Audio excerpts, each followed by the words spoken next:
Всем привет! Я вот думаю, а не замутить ли нам смокер? Значит, красненько для тех, кто не в курсе. Смокер – это американская коптильня. Слово взято, образовано от английского слова смог, то есть дым. И, в принципе, уже принято такой тип коптильни и называть именно смокером, ну, чтобы было более понятно. Вот, в принципе, данный вариант может еще называться коптильня со смещенной топкой или коптильня со смещенной камерой, а также может еще называться офсетный смокер, то есть смещенный, вот, от слова офсет, смещение, сдвиг. Также есть типы прямые, также есть тип реверсивный. В моем случае я хочу делать и прямой, и реверсивный. Но в данном видео, потому что я за прошлый сезон, за сезон 2020 года, я не успел сделать два варианта в одном, поэтому в следующем, то есть в 2001 сезоне, я планирую его доделать, доработать, о чем будет соответствующее видео. То есть, кратенько, есть топка, немножко смещенная, есть камера, где лежат продукты, в топке горят, а точнее даже сказать, медленно, очень медленно горят и тлеют дрова, вот, редко брикет, но чаще дрова. Дрова горят, тлеют, задают некоторую температуру, которая, естественно, передается в камеру, где лежат продукты, и также идет дым. В принципе, дрова нужны от тех же плодовых деревьев, которыми мы пользуемся при обыкновенном копчении, в баке, при горячем, при холодном копчении через дымогенератор. То есть, вкратце я объяснил, что такое есть смокер. Есть его куча вариаций, вот, есть от вообще безумно огромных размеров, которые цепляются к грузовым машинам и сделаны из каких-то цистерн, и до маленьких, вот по типу моего, для домашнего использования. Вообще история смокера появилась в те времена, когда через все штаты проводился нефтепровод, вот, или газопровод. Я вот сейчас вот сказал нефтепровод, наверное, нефтепровод, потому что это первое, что пришло в голову. А может быть и газопровод, ну неважно. Собирался этот провод по огромным трубам диаметром где-то от полуметра.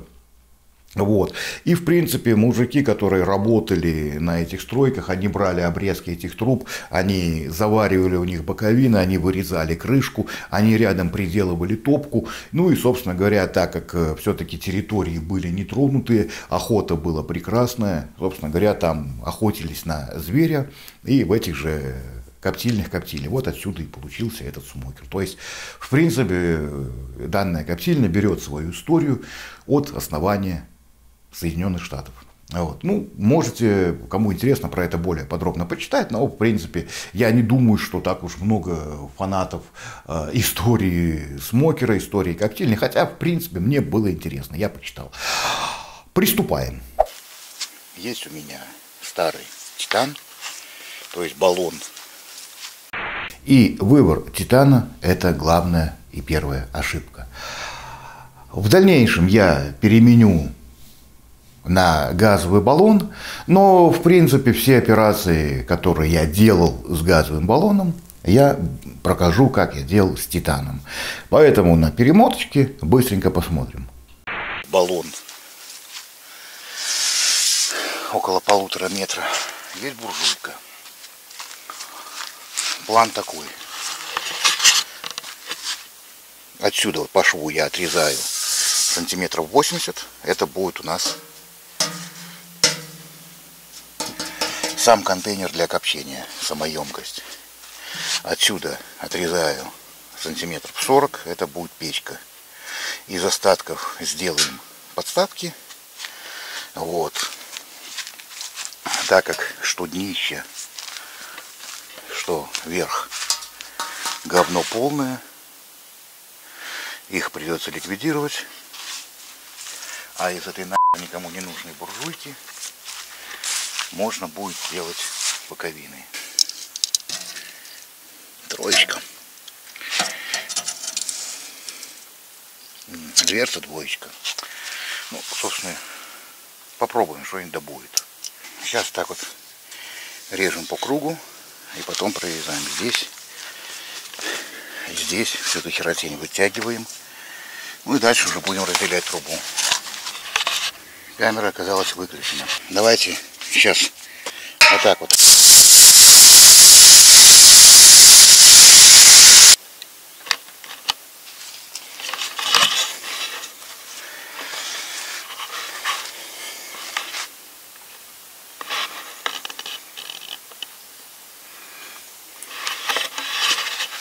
Буквально 3 минуты работы, грязи никакой. Очень доволен, что купил себе плазморез. Ну, собственно говоря, вот разметили. Сейчас прикладываем картонку, как линейка, и погнали плазморезом.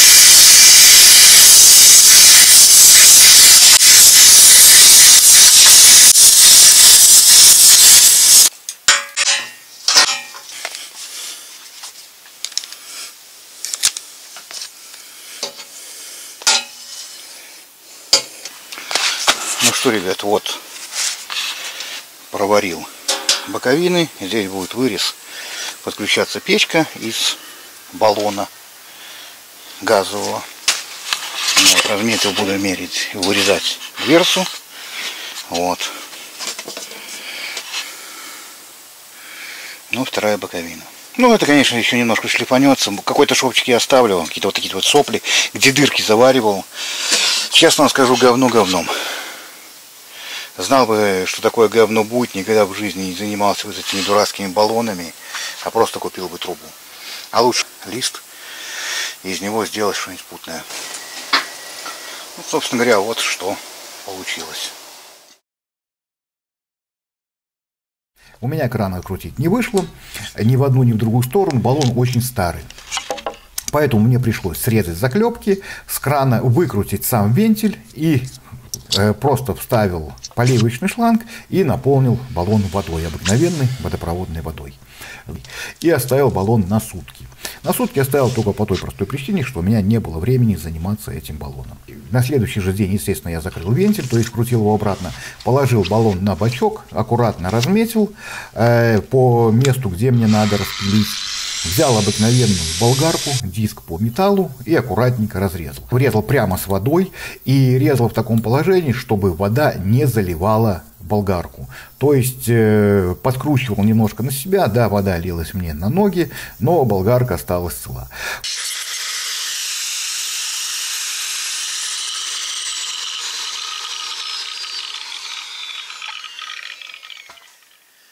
После этого я поставил 2 емкости баллона как ведра, ну вот, собственно говоря, видно на видео.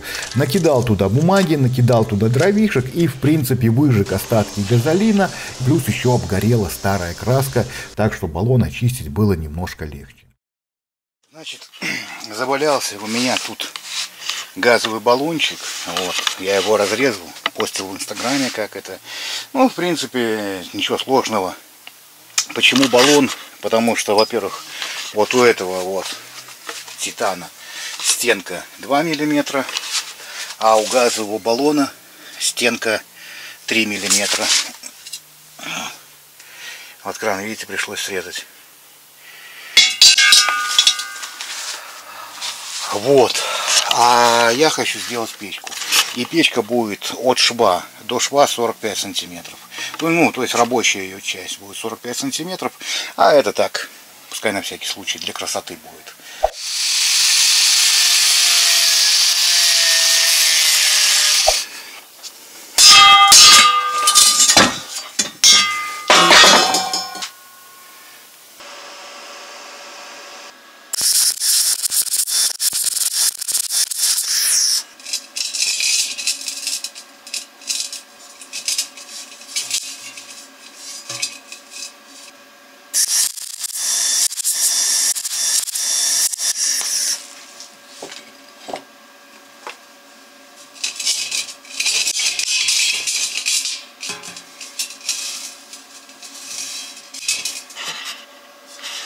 вот этот вот перекос сейчас, эту кривизну баллона, сейчас нам нужно будет струбцинами вытягивать. Вот. Ну вот, собственно говоря, провариваем днище печки. Кстати, кусок говна этот баллон. Опять очередная нашлась вмятина. Где-то вот здесь я равнял вмятину, выбивал. Где-то вот здесь я равнял вмятину. То есть бэушный баллон есть бэушный баллон. И даже я думаю, если он будет новый, вот у меня стоит более новый баллон, чем этот. Все равно он уже где-то подкоцанный. Варю, значит, 80 ампер. Это троечка, напоминаю. 80 ампер. Ну, где-то 27-21 вольт. Вот. Вот такой вот получается шопчик. Ну, из-за того, что круглое, просто варить неудобно, рука низко заходит, получается. Вот, то есть варим по сантиметров 5 кусками. Значит, вот такой вот потрясающий инструмент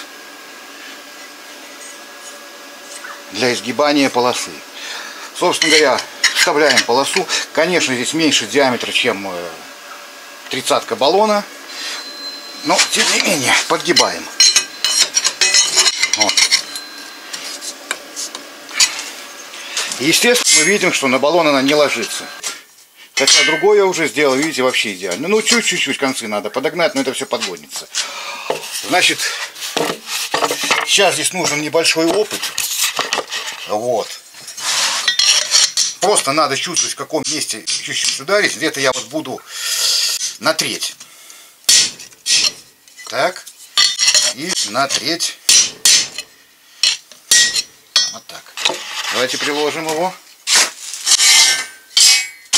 Ну вот видите, чуть-чуть в центре. Где-то вот здесь вот я хочу ударить. Вот тут вот. Вот в этом месте. Почему в этом месте? Ребят, я не скажу. Ну вот просто у меня чуйка, что в этом месте надо. Пойдемте. Ну как? И сейчас где-то вот тут вот хочу.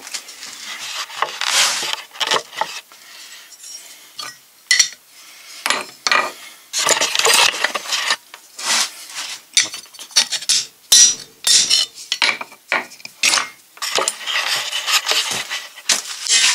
Ну что? Идеал? Идеал. И смотрите, баллон кривой, да?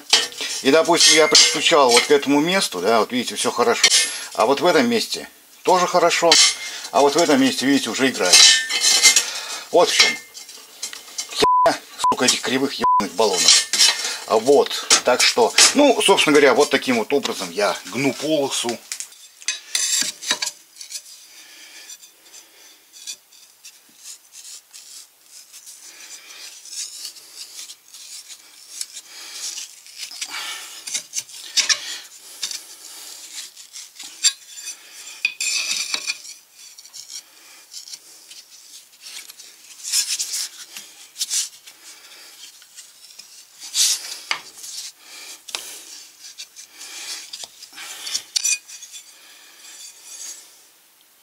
Ну что, ребят, значит, сейчас разметился, вырезаем крышки. Вот, если кому-то интересны будут размеры, пишите, может быть, посмотрите в описании, может, я уже их дал. Значит, ну, понятно, что все размеры сугубо индивидуальны. Значит, нигде я не буду, хотел сделать здесь стопы, но я их делать не буду, чуть что я их могу на точке обратно поставить. И имейте в виду, когда вы будете резать, диск может или закусить, или, ну как вот вы видите, в моем случае отстрелило. Вот. То есть он был вот так вот, его отстрелило. Вот. Толщину реза. Понимаете, вот здесь сейчас такой нюанс. Вот я сижу и думаю. Толщину реза. Толщину реза я делаю...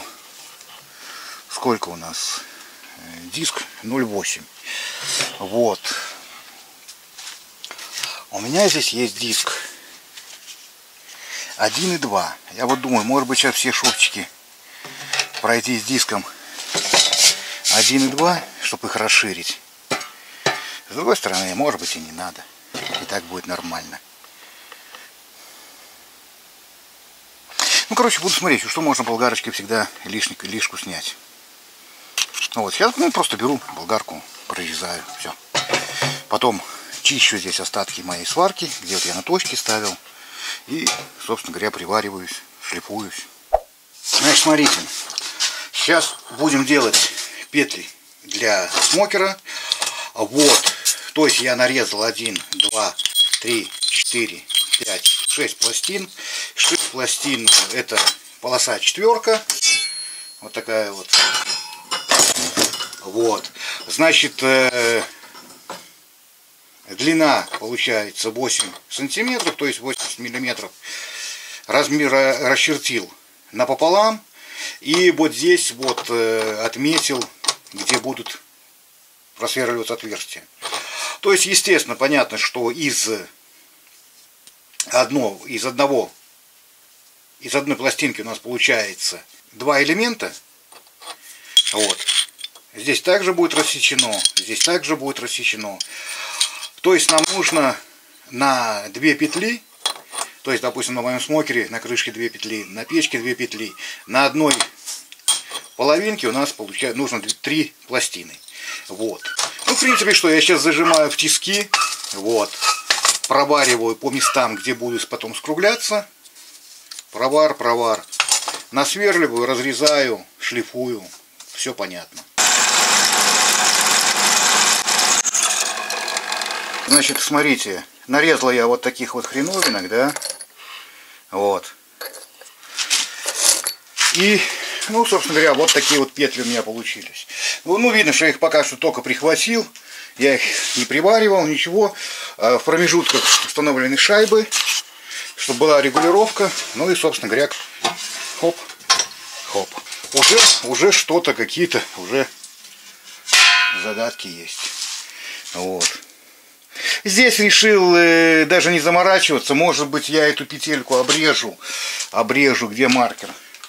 Может быть, я эти петли обрежу вот так вот, да.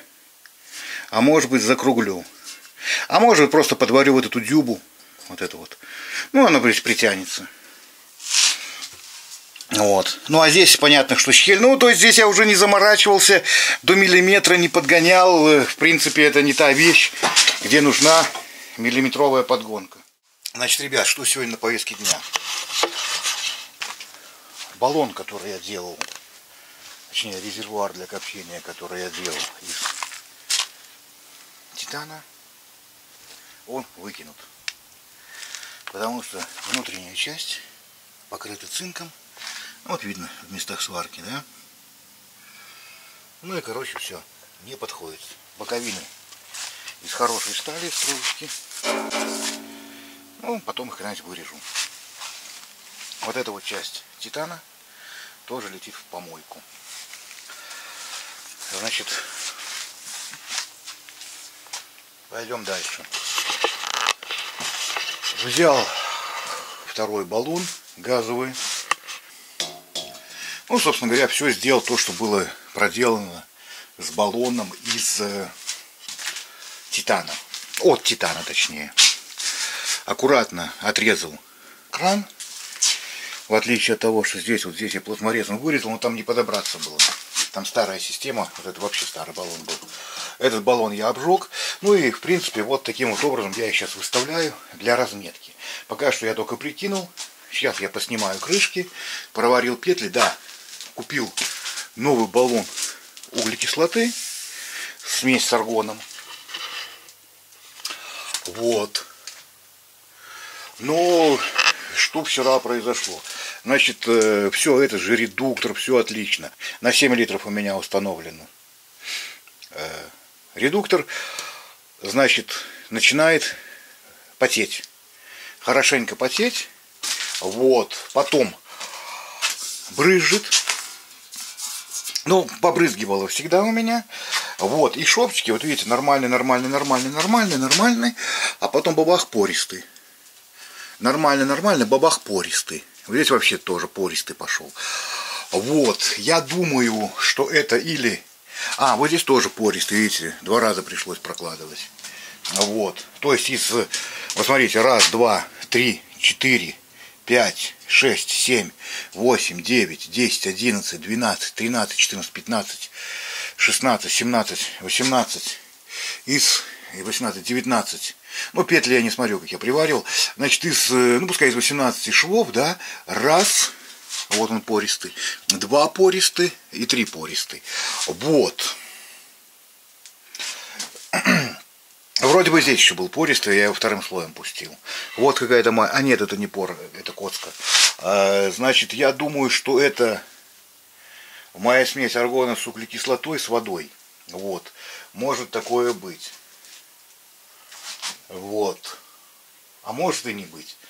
Потому что у меня вот прошлый баррел, он под конец, под самый конец, тоже почему-то швы начали получаться немножко пористые. Вот. Может быть, надо горелку почистить, я не знаю. Может, плохо идет углекислота. Ну, короче, с горелкой я буду разбираться. Если кто в курсе, расскажите, ну, точнее, со сваркой я буду разбираться. Вот. Варю своим этим аппаратом торос. Отлично работает, отлично варит. Ребят, я в восторге. Вот реально я в восторге. Значит, что сейчас?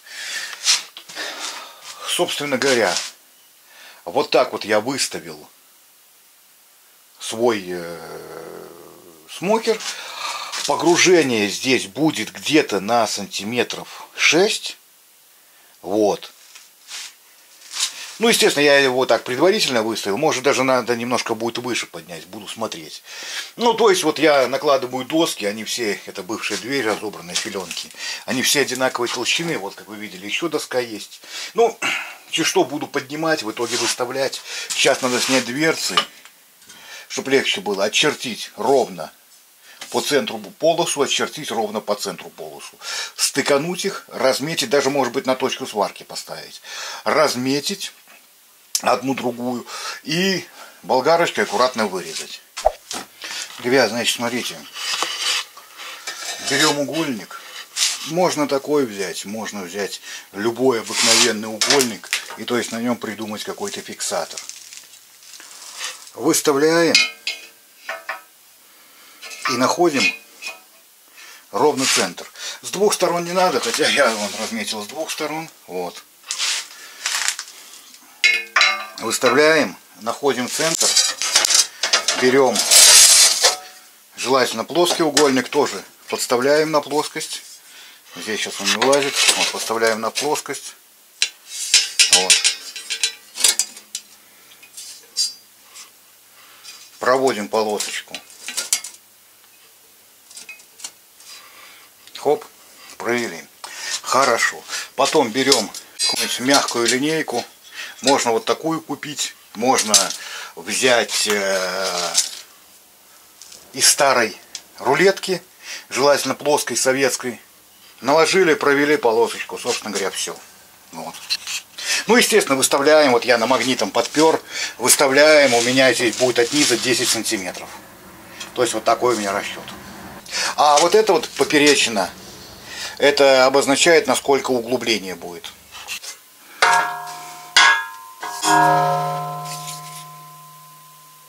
Выставляем смокер, как он должен быть.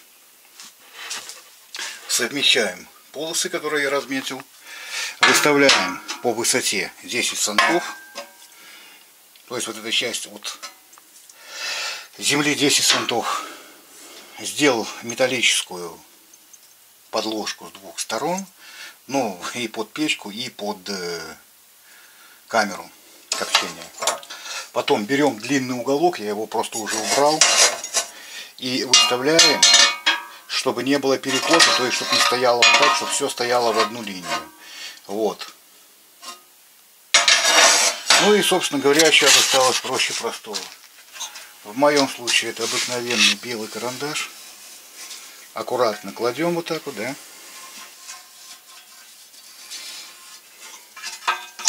Ну, то есть одной рукой неудобно. Естественно, это надо все сделать очень аккуратно, но принцип я вам показал. Вот.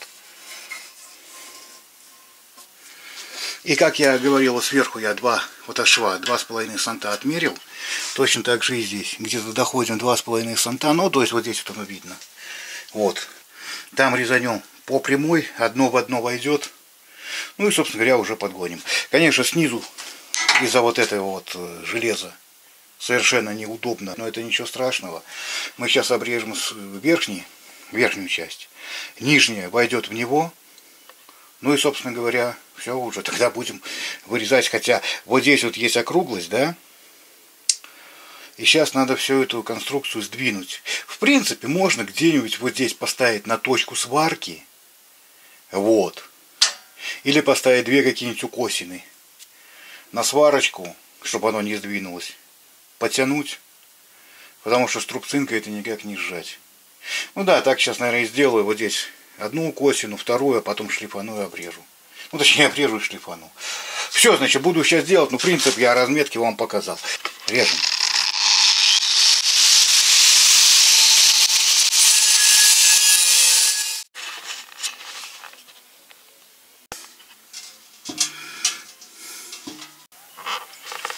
Вот все. Отлично проварено. Дырки. Вот эти вот я еще заварю. Вот. А здесь уже все проварено. И один момент я упустил, когда будете варить, чтобы перекосов вот так вот не было. Влево-вправо. Ну, относительно оси. Не вверх-вниз, а влево-вправо. Просто поставьте на точку тут, точку снизу. Положите на спинку его, на стол ровный. Или там на ровную какую-нибудь доску. Подровняйте, постучите. Ну и, собственно говоря, вот так вот его можно подровнять, подтянуть. Сейчас, значит, поставлю крышки. Посмотрю, как это работает. Ну и буду думать про раму. Вот, потом заварю вот эти отверстия. Ну и начну начинку делать ему, внутрянку. Значит, давайте приступим к изготовлению тележки для смокера. Собственно говоря, он будет сделан на базе старой тачки. Ну как на базе? Здесь будет взято только колеса. Это ось. Ну и может быть вот эти вот трубки куда-то будут использованы. Вот. Само корыто от тачки будет выкинуто. Ну то есть эта тачка мне не нужна. Я купил новую, лучше тачку. Сама рама будет сделана из вот таких вот труб. Диаметр трубы внешний 22,25 миллиметра. Вот. Ну, собственно говоря, здесь такая же трубка. Ну что, значит, давайте будем приступать. Я вот себе здесь набросал чертеж. Ну, конечно, чертеж нормальный. В автокаде здесь я сделал какие-то пометки о том, что должно быть, для того, чтобы распилить трубы на нужный мне размер, в нужный мне размер. Вот. Ну, то есть у меня должно быть 2 трубы 890, 2 трубы 773, 2 трубы 671 и 1 труба 435. Вот, но одна остается на оси, заужать я ее не буду. Ну и, собственно говоря, на этом всем будем базироваться. Вот. Ну что, ребят, в принципе, рама готова. Ну, как она прихвачена, пока что еще не проварена. Вот. Еще эти боковые дырки я не позаваривал. Значит, выставляем его в уровень, чтобы понять вот такой вот наклон. Выставляем уровень. Одной рукой неудобно. Вот. Выставляем, ставим на днище линейку, угольник.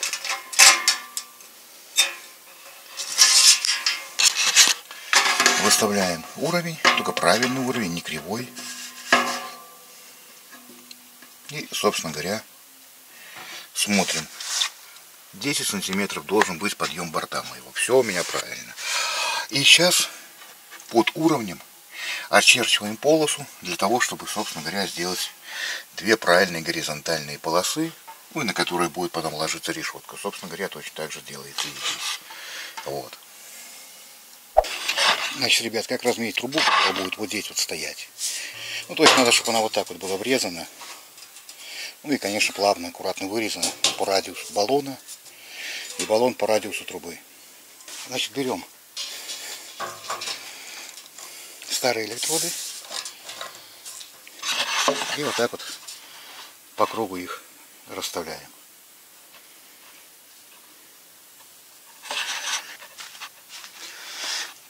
Собственно говоря, когда все у нас размечено, Электроды, конечно, лучше брать ровные. Вот. Благодаря тому, что электроды в оболочке, они по этой трубе будут скользить. Собственно говоря, вот так вот я их сдвинул. Вот. И сейчас аккуратно беру белый маркер и отмечаю. Не режем по электродам, отмечаем. Но видите, из-за того, что электроды старые и кривые, они немножко играют. Все хорошо получилось, только вот в этом месте две полосы. Но я отрежу сначала вот по этой. Если оно не сойдется, то отрежу по второй, по внутренней. Значит, вот такое вот перо для письма вышло. Пойдем примерять. Мне кажется, очень даже классно. И вот видите, вот по этой вот полоске. Пойдем посмотрим с другой стороны. Да. Вот по этой вот полоске можно было подрезать, но давайте пока не будем подрезать. Вырежем отверстие в самом баке. И тогда будем уже смотреть, что будет получаться. Ну, пока что вот так вот. Вытяжку будем делать из вот такой вот трубы. Размечаем центр. Сразу рекомендую, если делаете что из баллона, разметьте центра, разметьте крест-накрест, потому что потом заколебетесь. Вот. Представляем отрезок трубы. Это такая же труба, из которой будет вытяжка, то есть 76 миллиметров. Ну, то есть вот трубу выставили. Потом просто берем маркер. Делаем вытяжку, точнее поддувало. Поддувало будет сделано из вот такой вот трубы, вот, которая будет ввариваться вот таким вот образом. Вот. Это такая же труба, что и на вытяжку. Значит, сюда вставляется арматура 8.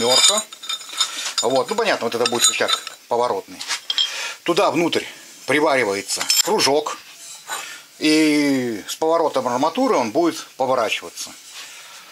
И, собственно говоря, одевается вот здесь вот снизу пружинка для того, чтобы легко не болталась.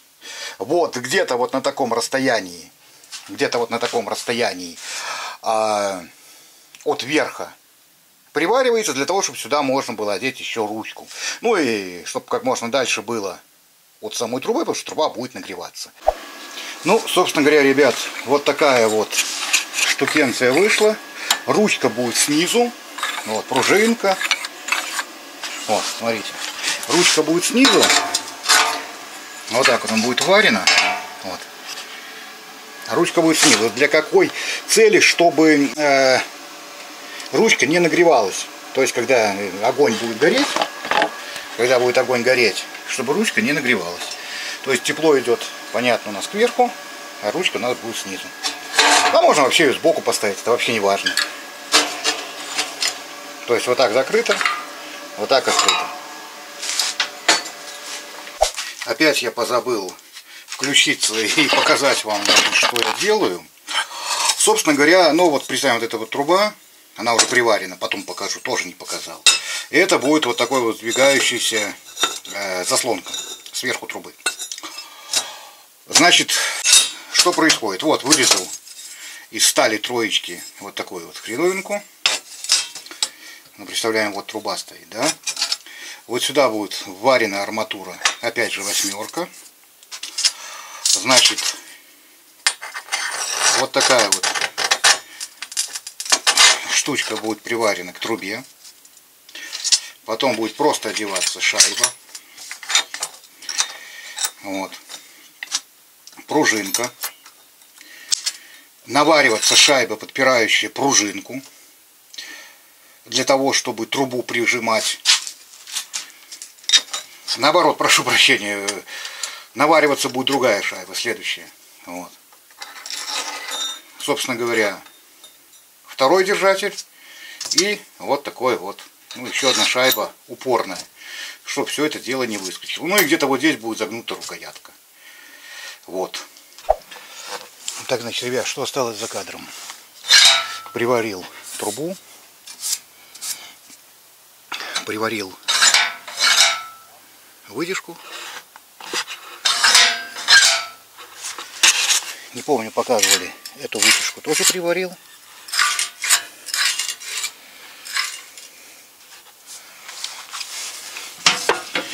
Ограничители пока не сделал. Зато сделал вот такие вот вещи. Да, краник варил. Вот. Для слива жира.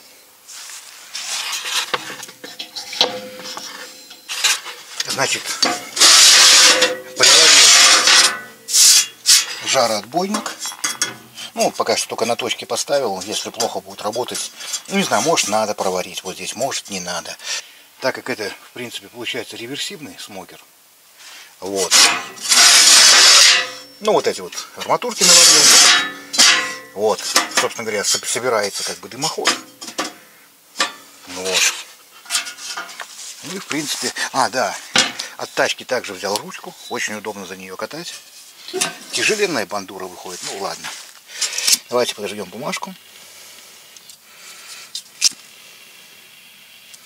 Так, вытяжки открыты. И давайте посмотрим, куда будет идти дым.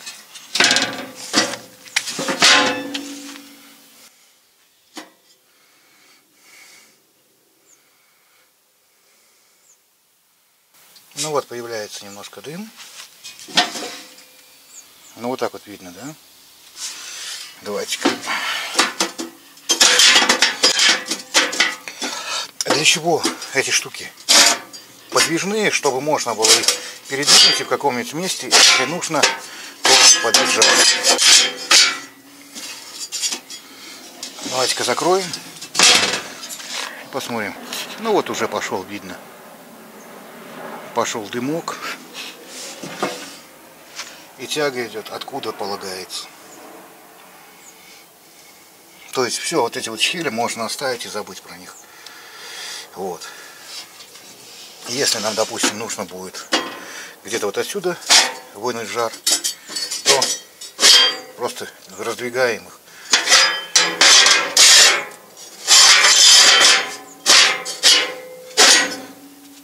Да я вам скажу, что такая идет тяга, прям вот маленькая бумажечка горит, и чувствуется, что теплый дым идет.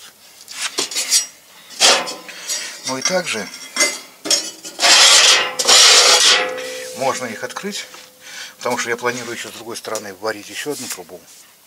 Ну и то есть у меня уже тогда будет обыкновенный прямой смокер. А это вот обрезки вот этого баллона. Обрезок. Вот их просто ровненько нарезаем. И, собственно говоря, все. Вон видно, откуда идет дым. Класс. Класс, класс, класс. Так, значит, ребят, чего было, да? Что сделал вчера? Вчера, значит, сделал решетки. Ну, как варить решетки? Варил полуавтоматом. Вот этим вот Торос.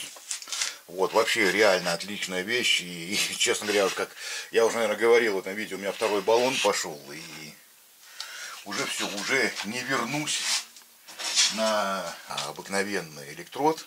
Ну как, где-то в некоторых случаях, да, но с большего полуавтомата. Значит, собственно говоря, вот.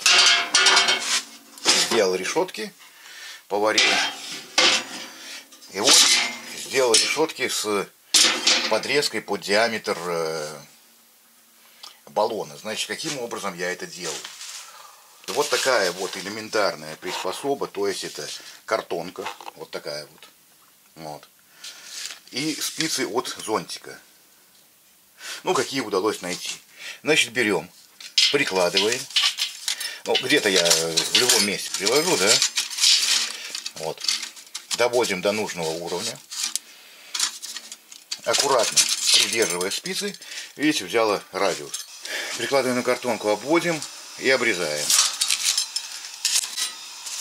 Что, в принципе, вот здесь и сделано. То есть, как вы видите, получился идеальный радиус. Вот. Ну, на всякий случай я сохранил. И вот это вот радиус вот этой вот нижней железяки. Вот. Точно так же было просто приложено вот эта вот приспособа самодельная из спиц от зонтика. На картонке очерчено. И, собственно говоря, ну там уже чуть-чуть подогнать пришлось. Вот. Значит, не морочился. Надо вот здесь шовчик сварочный. Каплю. Видите? Получилось, что играет как раз таки, потому что арматура попадает на этот шовчик. Вот.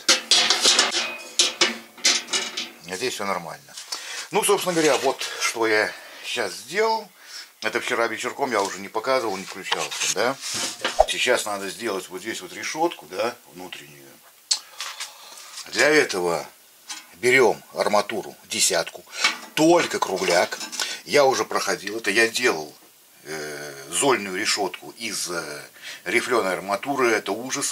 Начинаешь двигать какие-то угли, они начинают рассыпаться, они начинают превращаться в золу, в крошево, то есть только кругляк. Вот. И так как, скорее всего, мы будем двигать взад-вперед, да и реза меньше, я буду делать по длине. То есть поперечины будут стоять вот так вот. А сама решетка будет сделана в длину, ну, на основные длины. То есть сейчас измеряем максимальную длину, отступаем где-то сантиметр от стенок и, собственно говоря, нарезаем нужное количество. Буду делать арматура десятка, то есть 10 через 10. Вот, у меня на гриле такая же арматура, такая же решетка зольная, очень даже хорошо работает. Ну, собственно говоря, вот так вот выставляем это две полоски стали с вырезом под вот эти ебаные усилители в баллонах. Вот, выставляем полоски. Это просто прижато, чтобы они ровно были в одном горизонте. Ну и, собственно говоря, сейчас на точке поприхватываю. Вот, сварил решетку, разметил центр. Вот, так как баллон из-за вот этих вот боковин цельную решетку не вложишь. Или ее короткую надо делать. Ну, короче, вот. Разметил, чтобы решетка доходила до углов. Взял свой шаблон, который я сделал. Приложил маркером, отметил. И сейчас вот по этим рискам буду просто разрезать напополам. Все. Так, ребят, смотрите. Значит, сделана рама. Я здесь над ней проводил кое-какие испытания, поэтому она немножко пошарпана. Вот. Значит, взял сталь. Сталь обыкновенная двойка. Значит, надо еще углы обрезать и насверлить отверстие где-то на 16, на 14, вот так вот. И потом вот полосок нарезал, и они будут на точке прихвачены по всему периметру. Вот. Ну, если у кого-то есть, можно сделать какую-то решетку. Решетки у меня нету. Ну и, честно говоря, у меня вот этот вот способ уже испытан. То есть вот из этой вот стали я уже делал контейнер для брикета. И, собственно говоря, потом вот сюда вот будет не приварено, а просто будут ставиться вот такие вот перемычки. То есть, смотрите, мы хотим насыпаем полную корзину брикета, а хотим ставим перемычки. Вот.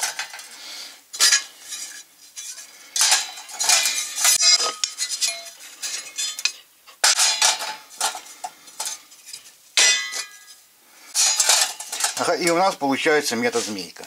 Ну, перемычки у меня их всего 4, так что можно будет более узко их поставить.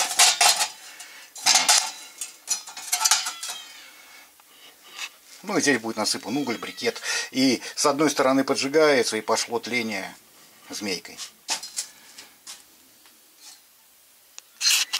Вот готово днище. Как вы видите, углы обрезаны, чтобы попасть в сварочные швы. Точнее, чтобы не лечь на сварочные швы. Вот. И, собственно говоря, вот такие вот боковинки, которые будут вот так вот приварены. Этого вполне хватит. Вот. Сваривать буду по внешке, то есть точка, точка, точка, переворачиваю, точка, точка, точка. Для чего? Если вдруг поведет, чтобы взять болгарочку и отрезать. Вот. Хотя, с другой стороны, я думаю, нормальный будет контейнер, ни хрена не поведет. Нет, даже если поведет, бог с ним. Ну вот, ребят, картинка для копчения готова. Я ее полностью проварил. Внутри немножко не прогорело, а швы появились с обратной стороны. Здесь шлифанул, подровнял. И вот здесь вот швы выступающие подровнял, только вот с этой и с этой стороны. Потому что сюда вставляют вот такие вот перегородки для долгого копчения. То есть, понятно, мы в эту корзину можем просто насыпать брикет. И коптить он будет летом, где-нибудь посередине зажечь, и потихоньку будет жар расходиться. А можно поставить вот такие вот рассекатели, да? Вот. 3 можно поставить 4. Все зависит от брикета. Насыпаем брикет змейкой, поджигаем где-то в одном конце, и он начинает тлеть. Где-то положили на него дровишки, которые дадут дымок. Ну, то есть, я вам все еще покажу. Давайте доделаем. Вот. Ну, собственно говоря, вот такая вот вышла корзина. Ни в коем случае я ее красить не буду. И самое главное, что вот сколько у меня этих термокрасок не было, везде рекомендуется, чтобы не прикасалось к пище. То есть мангалы внутри не красим, печи, на которых готовим пищу, не красим. То есть вот такая вот ситуация. Пойдем поставим ее в смокер.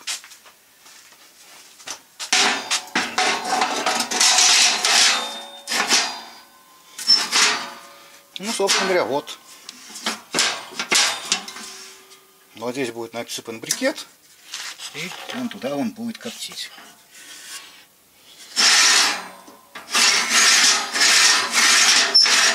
Ну, полочка не нужна.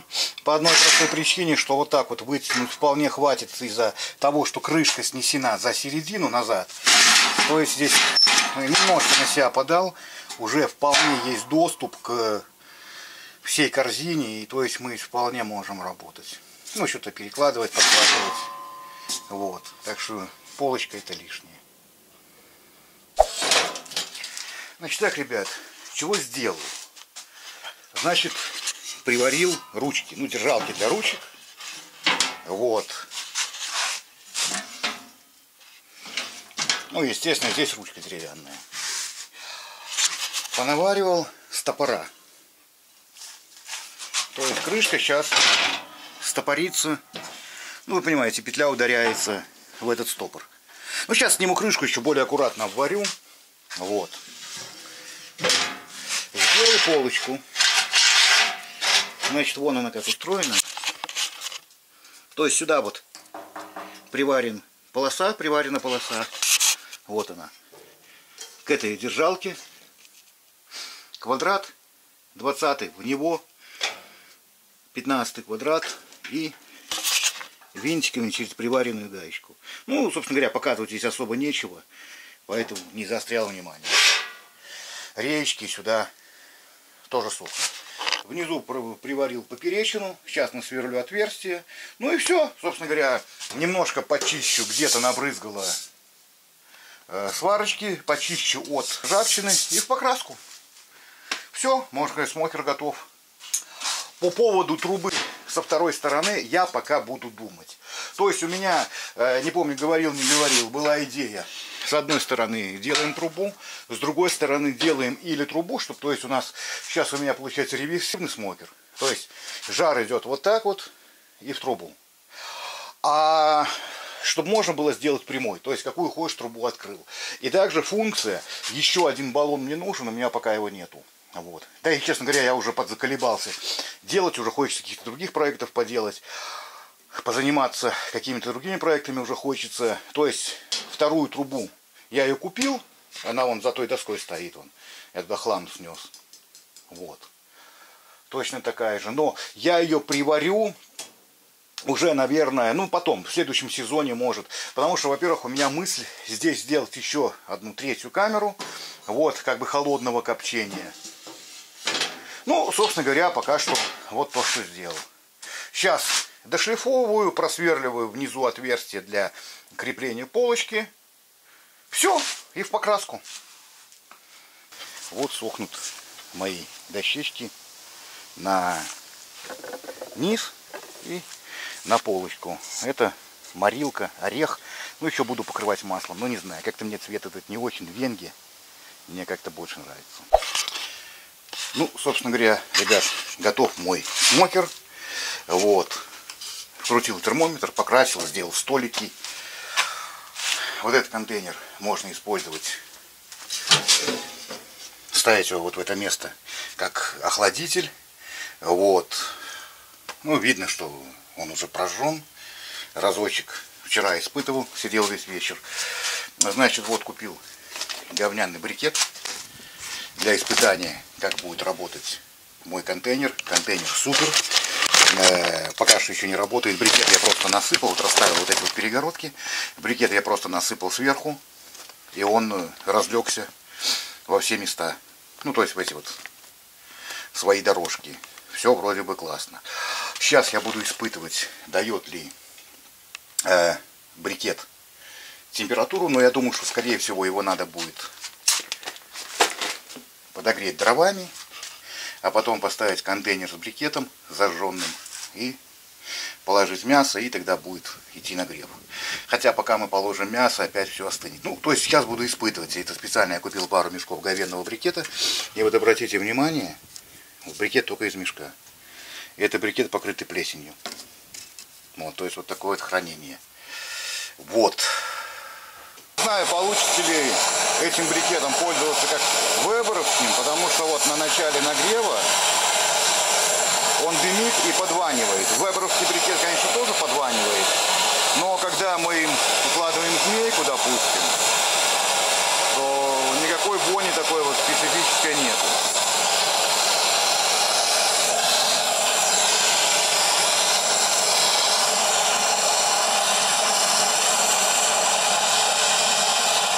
Да, я забыл сказать, сейчас без 5:12 утра. Вот, то есть, ну, заодно посмотрю, сколько моя змейка на говенном брикете будет гореть. Собственно говоря, этот брикет я когда-то уже испытывал, он работает примерно по времени, как веберовский белый. Ну, белые мешки, знаете.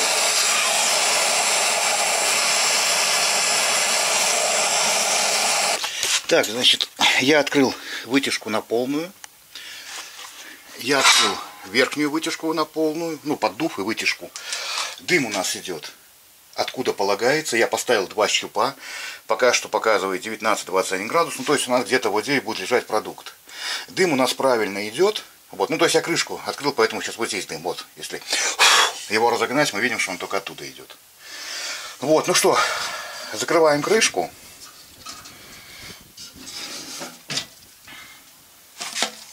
Ну и смотрим. Сейчас я расставлю термометры. Да, ровно 12 часов. У нас уголь пошел гореть. Вот. Будем ждать, будем смотреть, сколько все это будет работать и насколько получится прогреть. Ну и как видим, дым идет правильно в трубу. Из-за того, что вот это вот брикеты за 14 минут подняли температуру с, ну как вы помните, с 22 на 26. Вот. Я решил, ну, здесь щепочками его прогреть. Потом взять кочергу, просто сдвинуть щепочки в сторону. Вот. Видите, как здесь дымит все.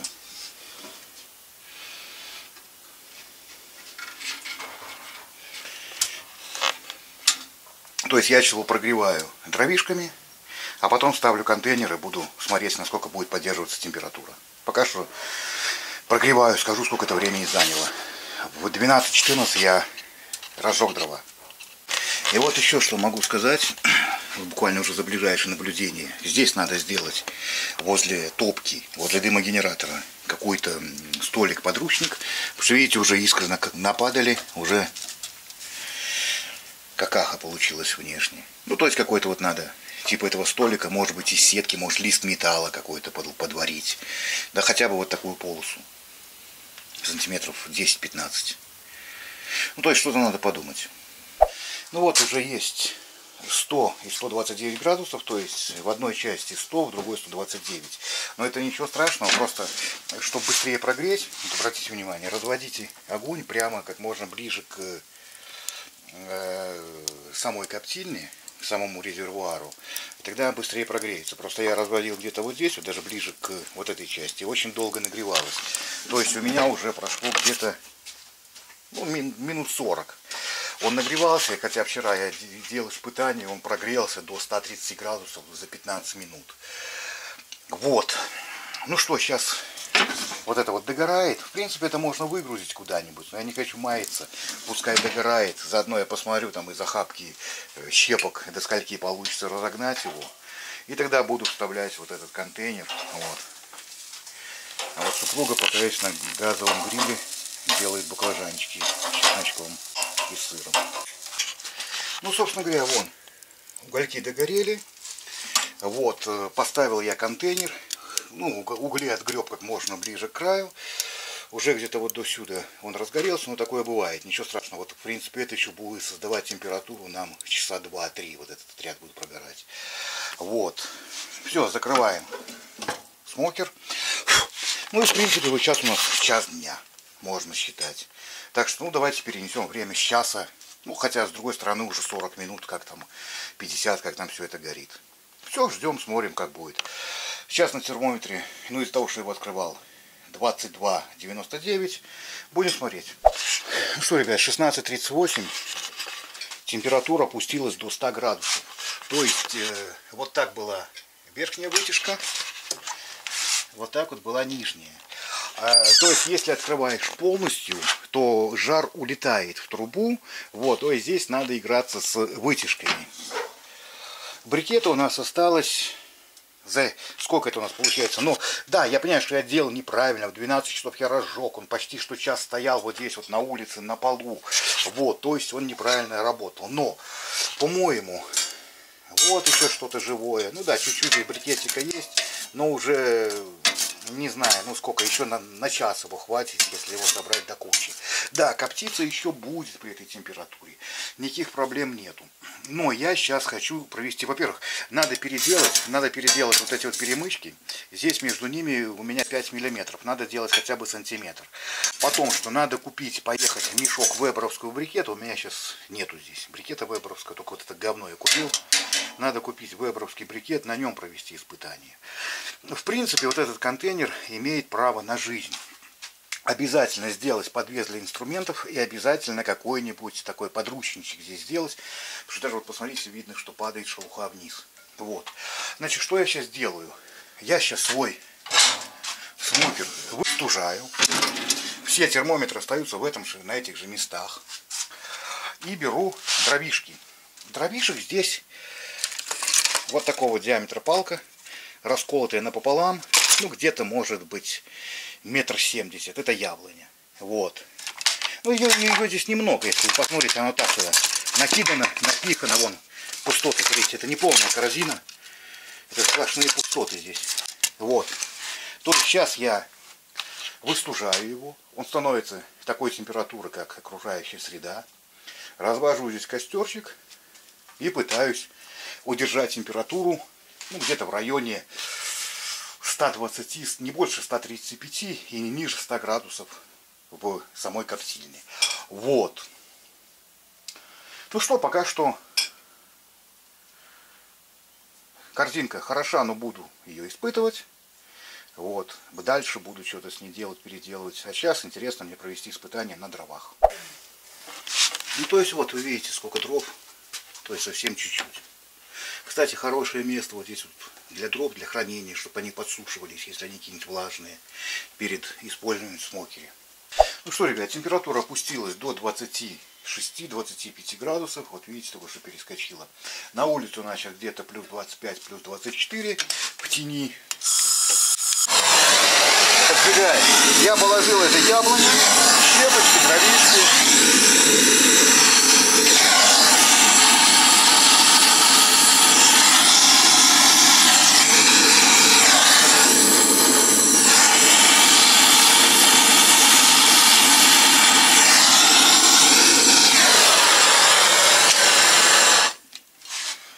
Собственно говоря, мы видим, да, что дым уже сразу вот пошел откуда нужно, да. Закрываем наш смокер. Вот видите, сейчас разгорится. Открываем все вытяжки полностью. Вот.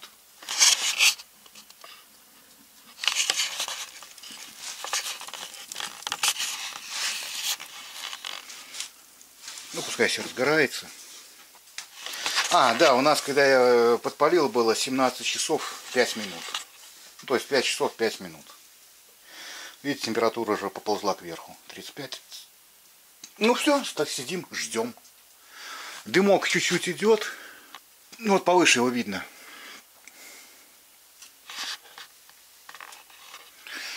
Тепло такое, что чувствуется, что идет тепло, но не жарко. Достигло 133-100 градусов. Значит, нижнюю вытяжку ставим где-то, ну, примерно вот на толщину пальца. Вот. И верхнюю ставим тоже где-то на палец. Ребят, это все индивидуально, и каждый раз с этим надо, ну не каждый раз, а с каждой коптильной, я имею в виду, надо сражаться. Значит, замечено, что коптильня начала сочиться. Как начал на дровах работать, пошли капли, вот видите, подтеки пошли. Я даже постелил тряпку, потому что вот накапало сажи этой. Здесь я открыл кран, накапало, ну вот в это ведро надо нормальное, маленькое найти. Вот, ну в кан это накапало, я имею в виду. Давайте посмотрим на крышку. Сейчас дым разойдется. Вы видите, какие подтеки пошли по крышке? То есть вот здесь вот надо приварить какой-то отбойник, чтобы вся жижа стекала вот в этот канал и стекала в кран вниз, по крану. Все, пока что я закрываю. Ну и, кстати, вот видите, я охладил в первой зоне, вот в этой зоне, я охладил до 65 уже градусов. Давайте, вот я еще посмотрел, как быстро разгонится. Кстати, до 100 градусов разогнался где-то за 15 минут. Ну, как обычно разгоняются грили. Вот. За 15 минут вот что у нас происходит с дровишками. Я еще два чурочки подкинул. Ну, видите, как отлично горит. Все, пускай горит. Смотрим, что будет происходить. Ну и дыма, я думаю, вы прекрасно понимаете, что вполне хватает, который прет со всех сторон, со всех щелей. Этого дыма вполне хватит для копчения. Да, кстати, смотрите, уже до 80 градусов разогнал. Хотя даже крышку открывал. Значит, у нас сейчас 21:07. Температура начала падать. Дровишки я все эти спалил. Кстати, когда он прогревается, капать перестает, совершенно все сухо. Вот, ни капельки больше не капнуло. Вниз. Ну, это старые. Прокапали и больше ничего не капало. Вот, то есть он как будто бы подсыхает. И давайте смотрим. То есть, ну, видите, в принципе, еще минут 10, там, 15, 20 можно на этих угольках что-то погреть. Ну, в принципе, уже все. Все дровишки догорели. Итого они горели 4 часа. 4 часа я держал температуру в районе, ну, в среднем 25 градусов. То есть, одна секция где-то 110, вторая где-то 130. Ну, разница 20 градусов. Но одно что, если поставить сюда воду, то температуру можно сбалансировать. Ну, судно с водой поставить. Вот. Ну, об этом как-нибудь будет в другой раз. Может, какой-нибудь рецепт сниму, расскажу. Значит, ребят, второй день, точнее уже третий, как я сделал этот смокер. Провожу уже третье испытание. Вчера я целый день испытывал. И сегодня. Значит, ну, вчера я был вечером не особо доволен прошедшими испытаниями. Ну, как, все было вроде как хорошо, но моменты были, которые мне не понравились. Ну, и то есть я вечером общался с одним человеком, он живет в Штатах, он русскоязычный. И, ну, то есть он мне поведал, так как там культура это очень развита, но он мне поведал несколько моментов. Во-первых, регулируется температура только нижней заслонкой. Верхняя заслонка – это дымная заслонка. Она не для горения, она для насыщения дымом. Если дыма надо больше, прикрываем. Если дыма надо меньше, то есть не передымить, чтобы, то открываем, все отлично. То есть не регулируем, потому что если мы прикрываем заслонку, тяги хватает, но температура резко поднимается. Так что всегда она открыта, пока на дровах. Потом при копчении на дровах он сказал, загрузи полную топку, так, чтобы крышка закрывалась. Вот. И разожги их сверху. Не снизу разжигай, а сверху. Наложи туда углей или что-то еще. Вот я положил сухое горючее. Давайте мы его подожгем.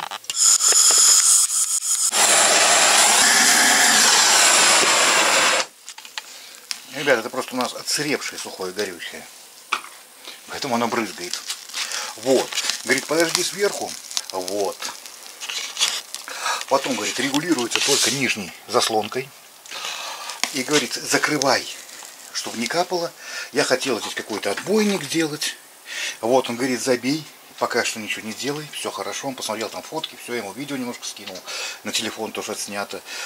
Он говорит, разжигаешь, он начинает нормально гореть, пошел дым, пошла тяга, тогда только закрываешь. То есть вот, ну, говорит, по времени, чтобы тебе было легче понять.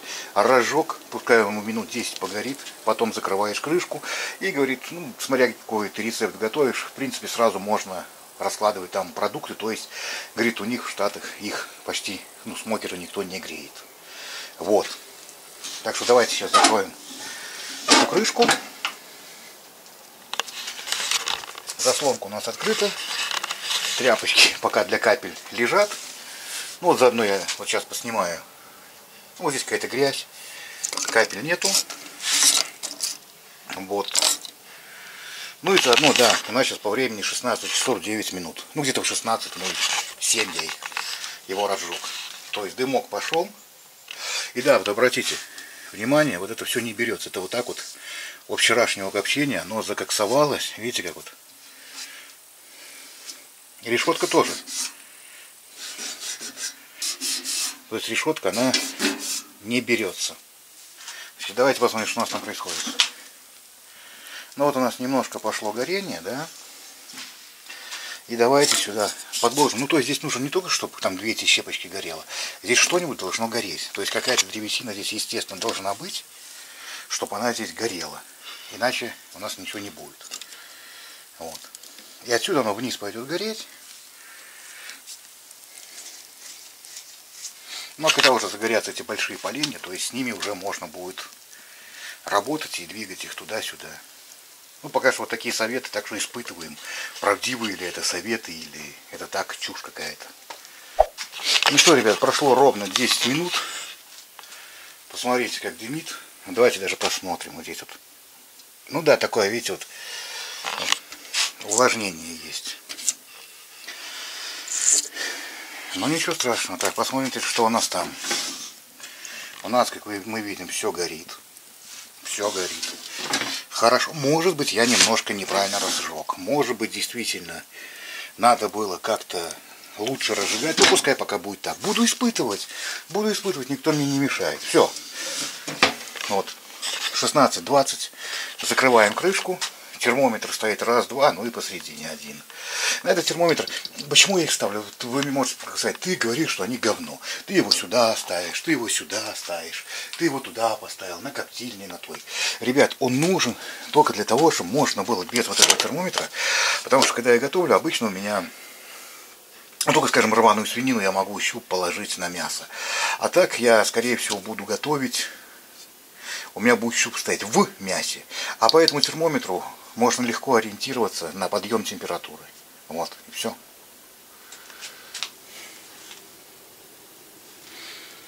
Так что вот, смотрите, дымок пошел. Вытяжка на полную. Ну и да, он говорил, что чтобы смокер поработал вот в таком вот состоянии, ну хотя бы минут 10-15. То есть уже можно положить туда продукт, а можно положить его потом. Вот смотрите, какое задымление, в принципе, для копчения вполне нормально. Потому что если мы прикроем, даже вот смотрите, сейчас я вам покажу. Вот давайте, вот на палец, да, закроем вот так вот. Вот. Температура резко начнет подниматься. Видите, прямо из всех концов пошел дым. Вот, то есть на это тоже можно ориентироваться. Дымок сверху тоже валит. Но посмотрите, гораздо больше дыма сразу становится. Открываем. И температура набирается гораздо меньше. Ну, пока что коптим. Но не коптим, пока что испытываю. Что у нас с огнем? С огнем пока что все нормально. Может быть, действительно его надо как-то сверху поджигать. Вот. А когда сейчас большие эти дрова возьмутся, сдвину туда. Ну, в эту сторону, чтобы жара было меньше. Разница по жару 5 градусов, это очень хорошо.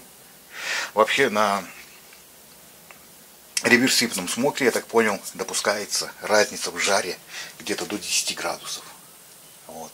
Дальше это уже надо что-то смотреть, уже что-то нужно или воду ставить, или что-то додумывать. Ну, собственно говоря, смотрите, вот, разогнался до 109 градусов. Ну, где-то 110 в серединке, нормально, все. Можно работать, немножко, конечно, покапало, буду все равно делать отбойник. Вот так вот прет дымок, и вот так вот горит. Наверное, да, наверное, он был прав. Давайте посмотрим, сколько будет времени гореть сверху. То есть в 16:09 я его разжег. В принципе, копчение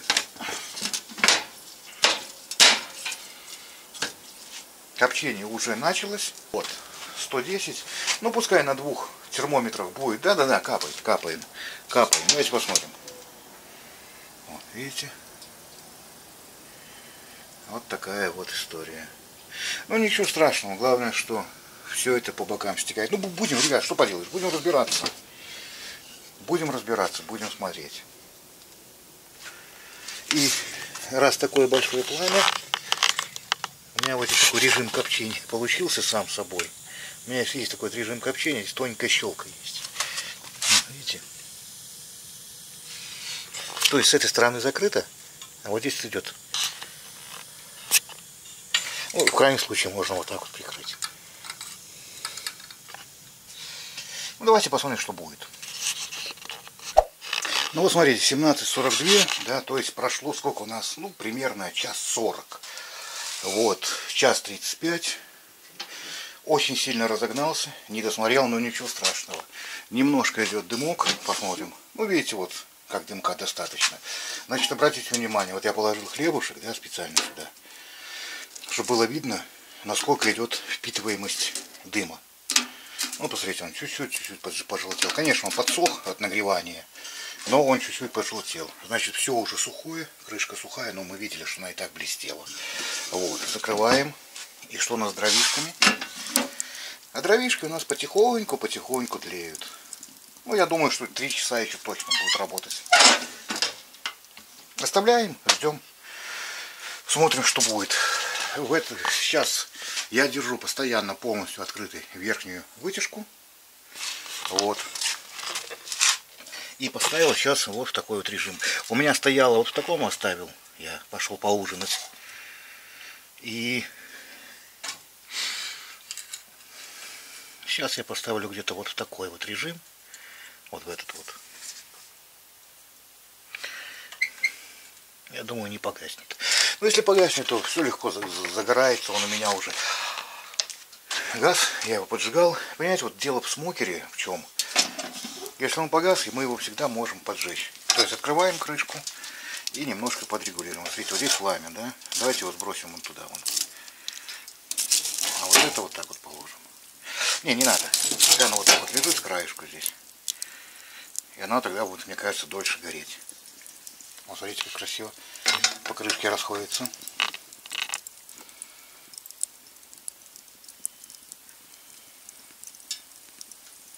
Класс, да? Все, температуру мы сбросили, все прекрасно. Но одновременно внутри ничего не сгорело, и дыма вполне достаточно для копчения. То есть вот он вышел сейчас на такой стандартный режим работы. Вот. Конечно, можно было бы и нужно было бы, как я сказал, сделать какой-то столик, да?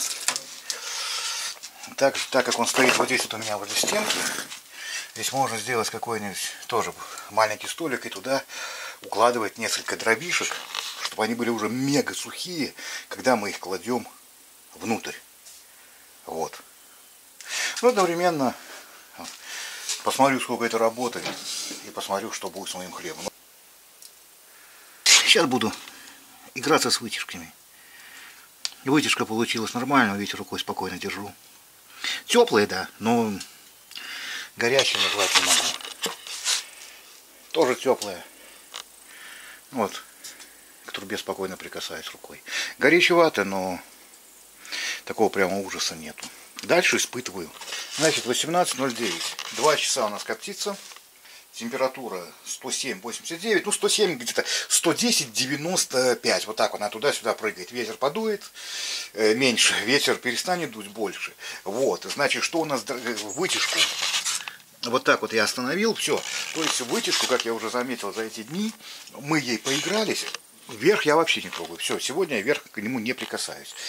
Низ мы немножко поигрались с вытяжкой. В итоге поймали нужный режим для данной погоды, для данного ветра. Вот. Притом у меня есть плюс, что он стоит возле двери. Если ветер дует, я могу просто прикрыть дверь, и ветер перестанет задувать в это дупло. Потому что, почему? У меня дверь была закрыта, когда я подошел, ветер дует, естественно, раздувает угли, естественно, температура поднимается. Но пока что за смокером надо следить. Значит, что у нас с дровами? С дровами у нас вот что происходит. Они очень бодро тлеют. Тлеют реально очень бодро. Нихуя не буду. Вот не буду. Хотел вот эти вот дровишки положить вниз, не буду. Пускай сам работает. Мне сказали, что он будет сам долго работать. Пускай сам работает. Все. Я сегодня тестирую. Смотрим на наш хлебушек. Мы видим, что хлеб как превратился в сухарики. Он немножко подкоптился. Он не становится такого вот коричневого темного цвета. Все, пускай хлебушек лежит. Все. То есть, ну, видим, если надо к тому же температуру сбросить, открываем крышку, закрываем. Все, отлично, температура сбросилась. Резко. Ну что, пока что опять стану на паузу. Он сейчас за минут 10 разгонится в свои 110, там 105, 95 градусов и будет стоять, работать в этой температуре. Если надо резко разогнать, то можно открыть вытяжку. Он резко разгонится за там 2-3 минуты. Вот. Значит, ребят, 18:20. Все, температура уже поднялась, давно все нормально. Для испытаний поставил посудину с водой, с холодной. Вот, сейчас хочу посмотреть, что будет. То есть температура должна более-менее стабилизироваться. Вот, то есть с одной и другой стороны. Смотрим, ждем. Напоминаю, что 18:20. Ну что, ребят, 5 минут 9. Вот, то есть у нас прошло 4 часа. 4 часа прошло, как смокер работал. Значит, вот что у нас здесь осталось. И в принципе он вот так вот еще телится будет очень-очень долго. То есть это уже остались одни угли.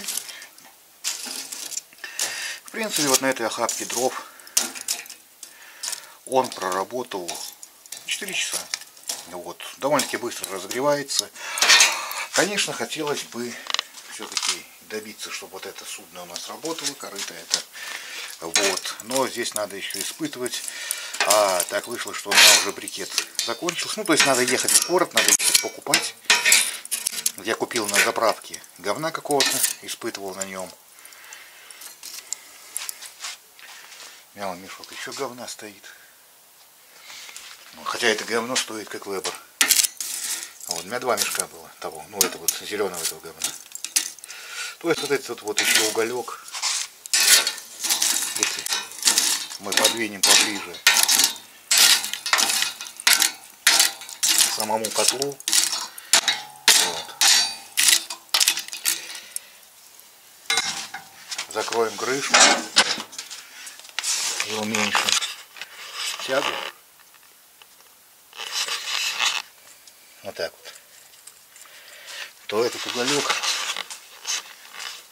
немножко еще нагреет нашу коптильню. И да, вот, смотрите, я здесь, кстати, вода так и не закипела. Вот я пальцем не касаюсь его. Вот, хлебушек имеет копченый привкус. Угу. Я попробовал закоптить ананас.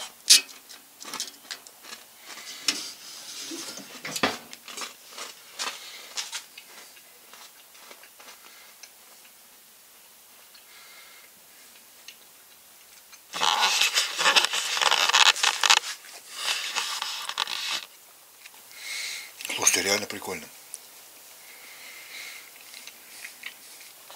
У меня спелый сладкий ананас был.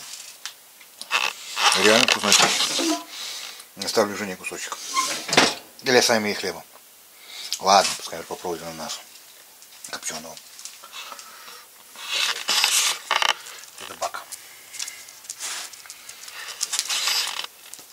Из собак этих развелось 3 штуки опять. Овчарка умерла зимой. Бывает. Собственно говоря, вот наварил кантик. Это обыкновенно черная сталь. Шлифанул, ну, снял крышку, шлифанул, наварил. Значит, есть, как проверить, достает ли она, ну, перекрывает ли она вот эту полосу. Значит, есть камеры, которые можно засунуть в каждую дыру, это понятно. И у меня такая камера есть, но здесь с собой нету. Значит, давайте, наверное, где-то вот так вот разместим фонарик, чтобы там внутри был свет, да? И поставим камеру под разными углами. Ну и посмотрим.